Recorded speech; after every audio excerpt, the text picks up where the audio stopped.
To make our delicate beaded bracelet, we need a length of chain, obviously. This is 6.5 inches long. Once it's got the ring and the clasp in place, it's going to be 7 inches, and I've got quite small wrists. They're sort of medium small. So just check the width of your chain against your wrist to check it's going to fit before you cut it. And we need 2 open jump rings. These are 20 gauge and they are going to be to join the clasp and the closed jump ring to the chain. I don't think this clasp actually needs one because I think it opens itself, but you may have a different sort of clasp. We also need a length of wire. We're going to be making our head pins, which will attach our beads to the chain with this. So I'm going to cut it into 1-inch lengths. And then, of course, we've got our beads. It doesn't matter which beads you use. I'm going to use these lovely freshwater pearls. They are potato pearls, so they're kind of quite irregularly shaped, and they're lustered, but they've got imperfections on them, and I quite like that. I like that they're kind of knobbly and not perfect. And then we can get started. So I'm going to start off by attaching the clasp to the end of the chain. So I'm going to use my pliers to open it out.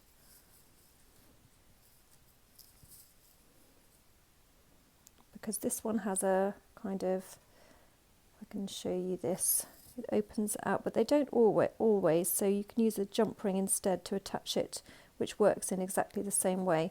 So I've opened it out, and I'm going to grab my chain and hook it on the end and then close it back up again.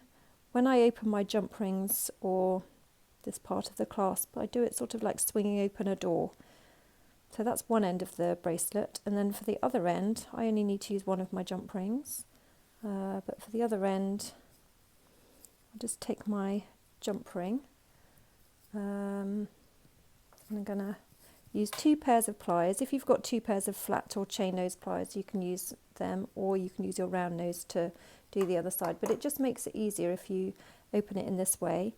Then add the closed jump ring. This one is a 6mm one, so it's got plenty of room for your clasp to go through, but it's also not too big. And I know it's a bit fiddly and difficult to see, but you just hook the last link onto the end of the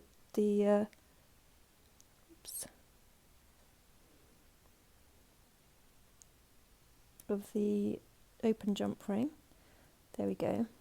I've actually got a spare link that I'm going to cut off in a minute, and then close up with your second pair of pliers. Oops, there we go, and just make sure that it's really flush.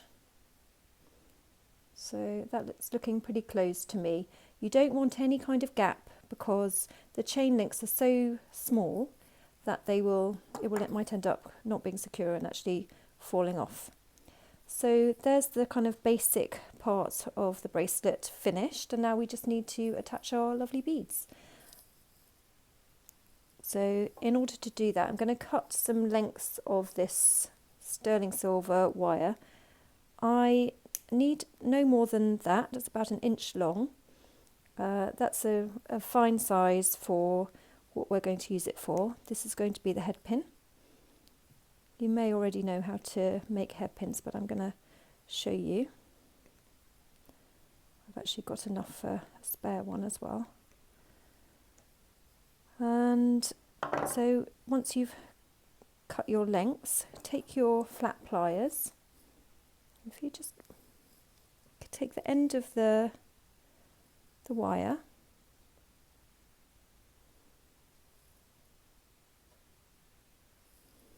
and curl, or fold rather, the end around and squeeze it. So mine looks a bit like a shepherd's hook, but I'm just going to squeeze it really tightly together like that. Hopefully you can see that okay. And that's basically forming the head pin for our bead to go on.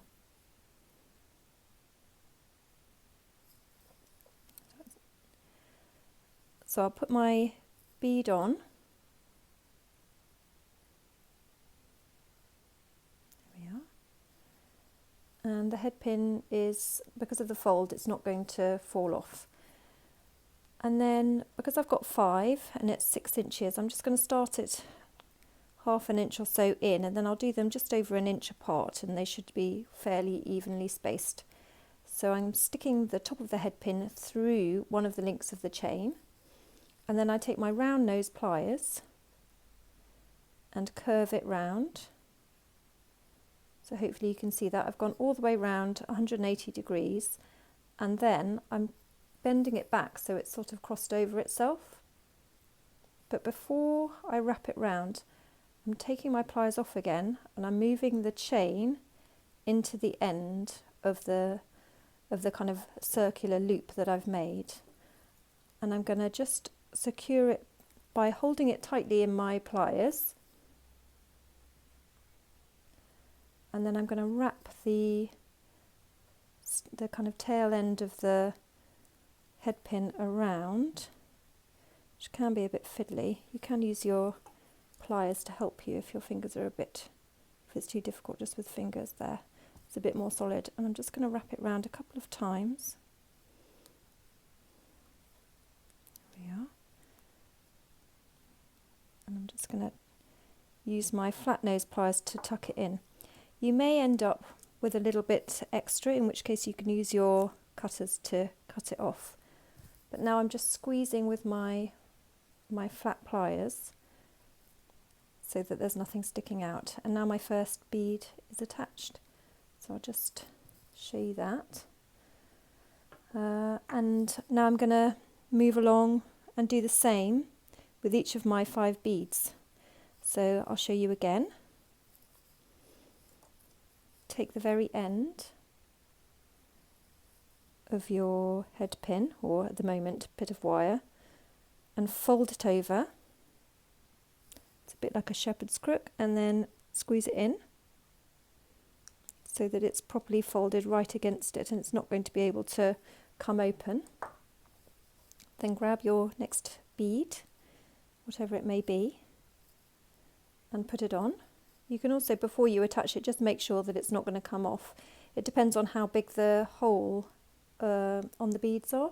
So these are just the right size for this 26 gauge wire.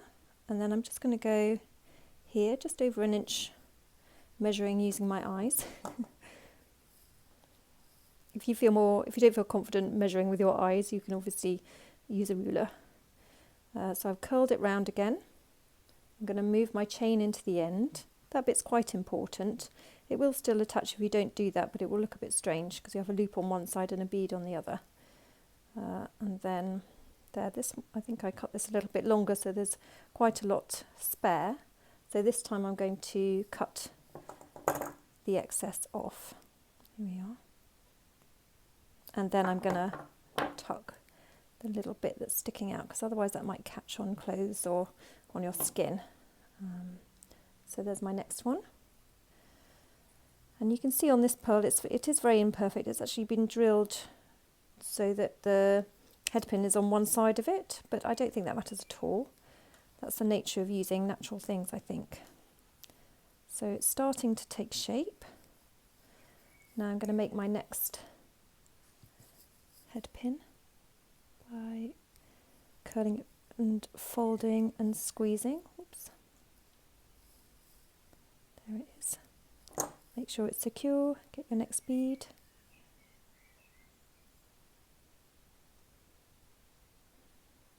And then once it's through, find your next position for it.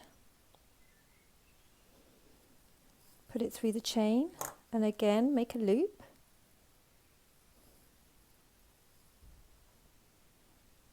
Like that. So it's pointing sort of 180 degrees down, and then bring it across so it's crossed over. Bring the chain into the top part of the loop and then curl the rest of the wire around the top of the bead, in between the loop and the bead.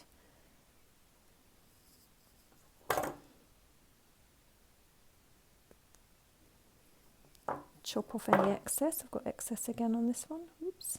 Squeeze it in. It's looking very pretty.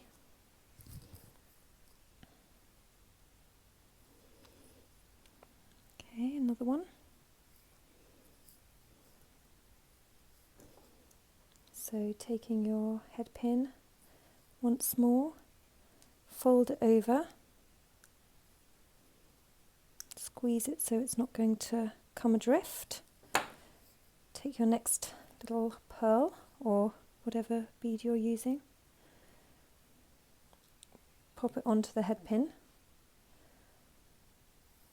and then find your next place for putting it on your chain. Pop it through a link, and again folding it over, using the very end of my round nose pliers, because then I'm having nice small loops that kind of fit the size of the bracelet chain and the beads. It probably doesn't matter so much. You might want to have bigger loops if you've got bigger beads or bigger links in your chain, but obviously for this one it's quite delicate, so I'm keeping them as small as I can and using the tip. And then, just so you can see, using my cutters, I'm still going to push the end bit that's just about 1 millimetre sticking out, and then very nearly there. Last one. As I'm doing 5 beads, of course you can have, you can make them with many beads, 10, 20 beads. It would be really, really beautiful. You can also add 2 beads in one place, or have little clusters along the bracelet. So I've got my head pin again, and I've got my, so where's my hole there? Got my little freshwater pearl, on it goes, and then I'm just going to do it sort of just a bit closer to the clasp than the last bead, so it's just a bit more than 1 inch, and then do my last little bead attachment. Around it goes. Now I just want to show you something else. I'm going to cut it off before I tuck it in. But what I wanted to show you is, I should have checked before I put it on, but this hole is a bit bigger than the others. If you look, my head pin has kind of got a bit lost inside, so I'm going to give it a tug. Yeah, it's still very secure, but you can see that it doesn't stick out in the same way as it does with the others, but I'm going to keep it like that. But it is worth checking, so if that bothers you, then you can change it and make another head pin. Or choose a different bead. And there is our finished bracelet, looking very delicate and elegant.